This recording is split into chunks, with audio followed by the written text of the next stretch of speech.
Welcome to Whisperwood Stories.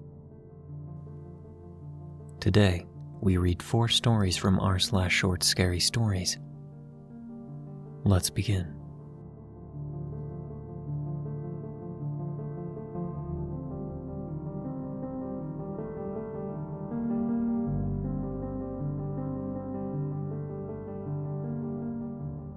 Our first story is from Random Claude.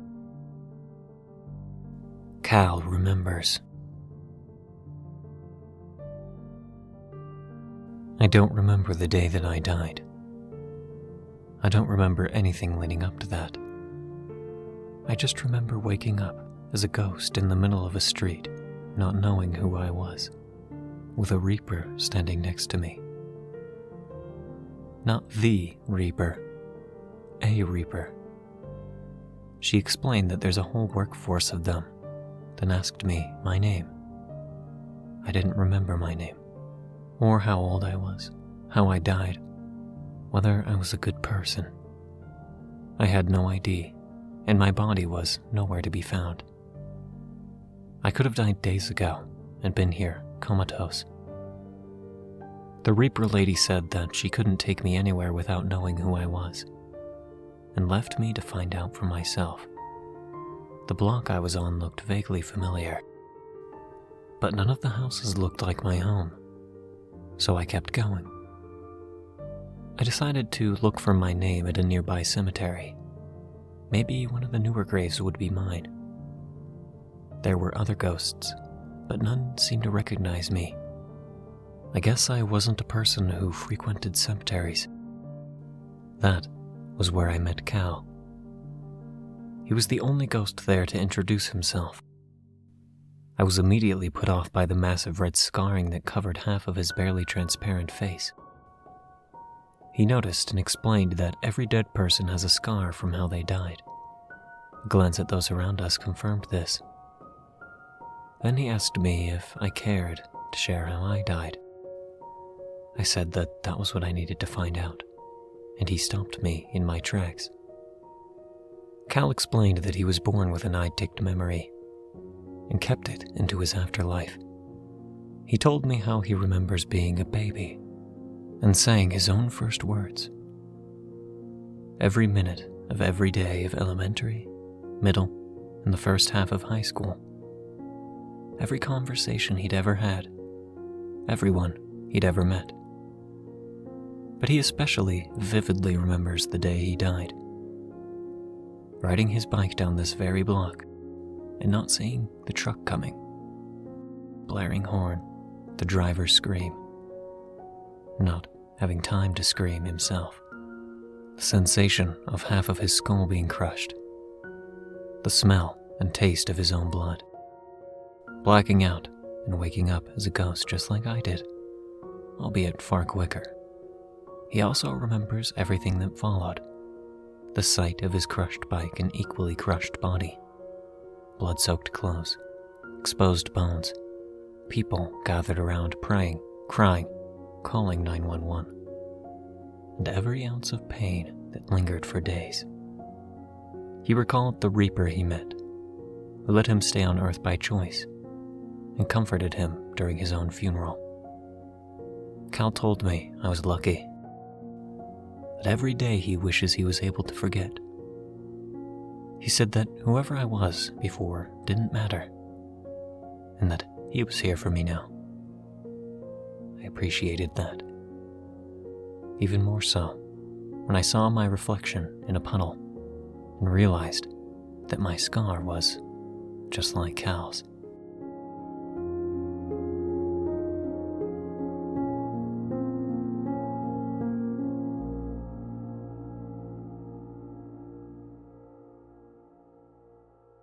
Our second story is from ColdPenguinTime. The Lodger. September 23rd, 1924. I arrived at the boarding house, Hambleton Lodge, in the early evening. The very agreeable landlady, Mrs. Harlow, met me at the entrance.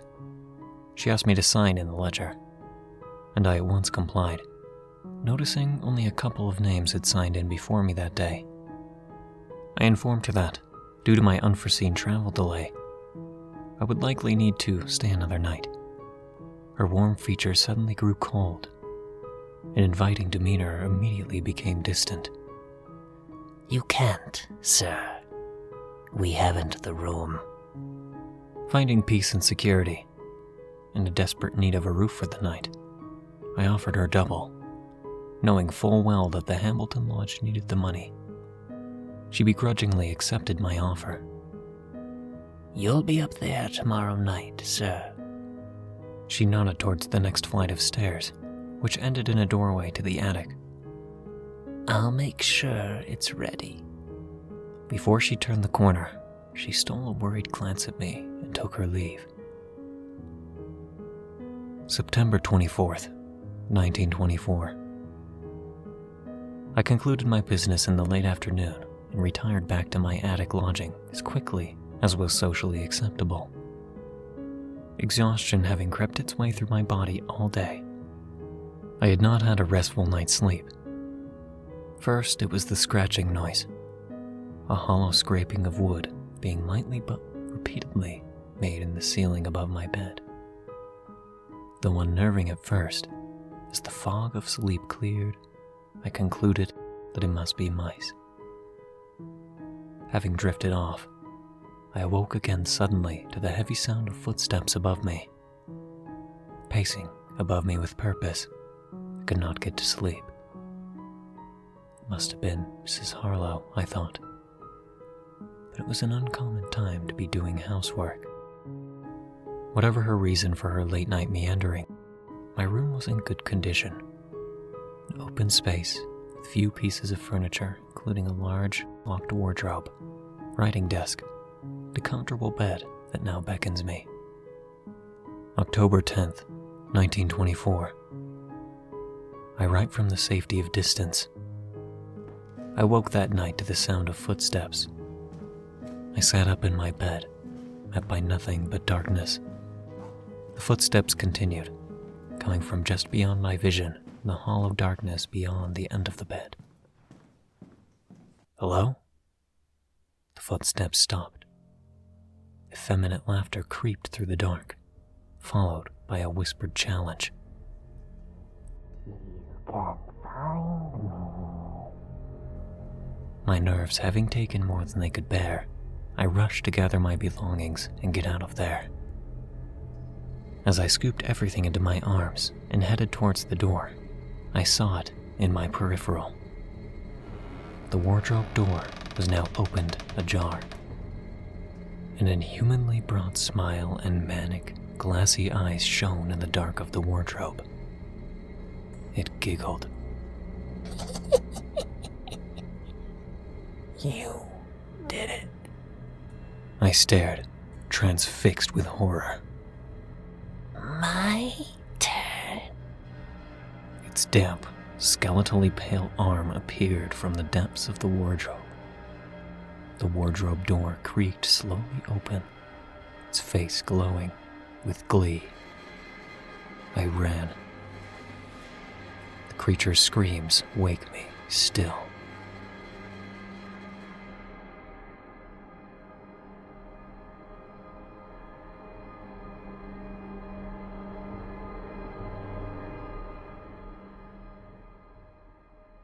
Our third story is from psyopticnerve. Declassified Report of Unsolved Phenomena number 207. July 7th, 1984. Anderson Residence, Mount Harmon, Maine. At approximately 6 p.m., Gwen Anderson states her husband, Gregory, answered a phone call. She relays that his demeanor changed considerably afterwards. She says he ended the phone call and was silent for the rest of the evening. When she asked who had called, she recounts Gregory refused to answer. And the following morning, Gwen placed a call to local authorities after being unable to locate her husband. It was noted that his vehicle and wallet were still at the residence. State troopers were called to aid in the search, and were unable to locate Gregory. July 12, 1984. Exit 11 I-95 North. Edison, Maine. A woman sees a man emerge from the trees and walk into the roadway. She's forced to swerve to avoid him. The man then tells her he's injured and is in need of medical attention. She brings him to the hospital where he is treated. Due to the unusual nature of his injuries, an inconsistent account of what caused them, the police are called in. During the interview, he tells them that he is Gregory Anderson. He's detained and brought in for more questioning. Police make a call to Gwen Anderson to tell her that her husband has been found. While he is questioned, she makes the drive to the station. Upon seeing him, she states, "That is not my husband." When asked a series of questions that Gregory would know, he is unable to answer them. Asked about this disappearance, he declines to answer. He is later admitted to a psychiatric facility to determine his mental state after dental records confirm his identity. July 16th, 1984, Pearl Lake, Newton, Maine. At 5:15, the body of a man is recovered from the shoreline after being spotted by a fisherman. He is identified as Michael Durgin at the morgue. His time of death is determined to be at approximately 7 a.m. that morning, though his brother, Connor, insists that he had lunch with him that day. He states that Michael had seemed off, like something was wrong, or he was sick. He seemed confused. Connor is taken in as a possible suspect and later released, though continues to believe that he had seen his brother after his death had taken place. July 17th, 1984, Great Eats, Capleton, Maine. Two unidentified men enter the diner at approximately 6 p.m. A waitress notes their behavior as suspicious and eavesdrops on one of the men that uses the payphone.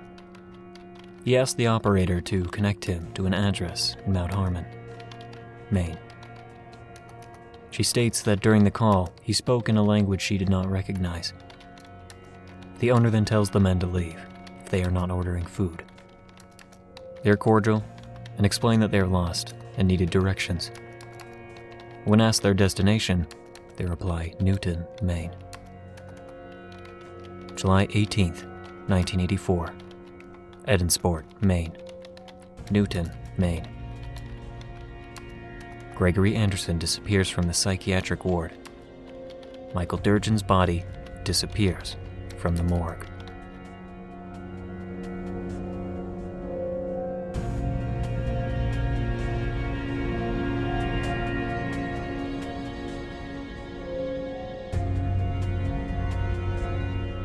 Our last story is from Hyperobscura. Things to do in the zombie apocalypse when you've been bitten. So, you've been bitten. Happens to the best of us. Inevitable, some would say. Simple slip-up, careless moment, faltering step. Sometimes all it takes. But there is comfort in failure. There is peace in hopelessness. And there's so much to do in the zombie apocalypse when you've been bitten. You can go to the library. Do you remember the library? Of course you don't. Silly me. It's still there though. Millennia worth of accumulated knowledge. Collected and curated and leather-bound and neatly stacked upon shelves so tall, you'd swear they reached the sky. That's Mr. Lanchester over there, head librarian. Keeper of the word, we used to call him. He still is, you know, perpetually now, as it were. Well, as perpetual as rotting tissue and sinew and bone can be, I suppose. Or you could go to the amusement park. The rides and fairs are all rusty and ramshackle and overgrown now, of course. And even if they weren't, there'd be no electricity to power them. But you can still climb the rickety rails of the roller coaster or sit on your favorite animal on the merry-go-round, the lion, and consider the overwhelming silence of a world without humanity. I still buy my tickets at the booth by the entrance. Old habits die hard, I guess. I never knew his name, the young lad who used to work there. I just call him Billy now. There you go, Billy. Keep the change. But my go-to has always been the zoo. There aren't many animals left, mind you. First thing I did when it all went down was to free them. Open the gates, let them roam the harsh concrete jungle with the hungry dead. A few stuck around though. Old habits, domesticated, indoctrinated. Your mother loved the herbarium the most. She'd spend hours in there, staring at the geckos and snakes and the funny little salamanders you couldn't really see unless you knew exactly where they were. Her favorite was the axolotl. They can regenerate entire limbs, you know. No scarring or anything. Just a brand new limb. Just a brand new life. I tended to the axolotls for as long as I could, but turns out even miracle reptiles have to face mortality. I still visit her sometimes. Oftentimes. Every day.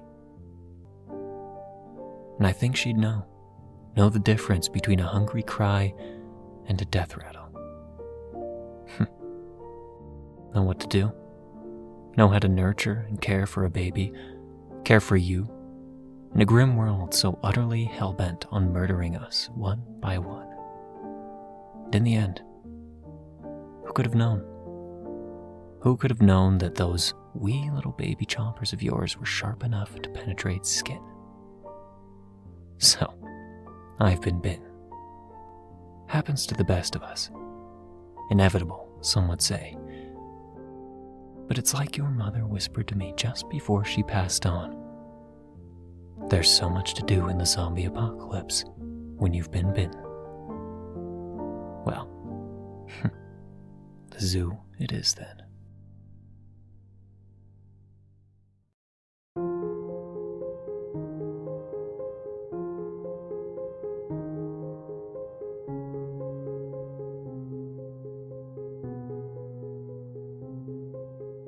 Thank you for listening to Whisperwood Stories.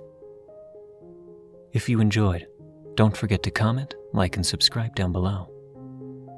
Do you have a story that you'd like me to read here? Consider commenting or sending it to whisperwoodsubmissions@gmail.com. The stories in this video were read and may have been slightly altered, with individual authors' permissions. Thank you again for listening, and be sure to check out the original Reddit posts. Don't let the shadows get too close.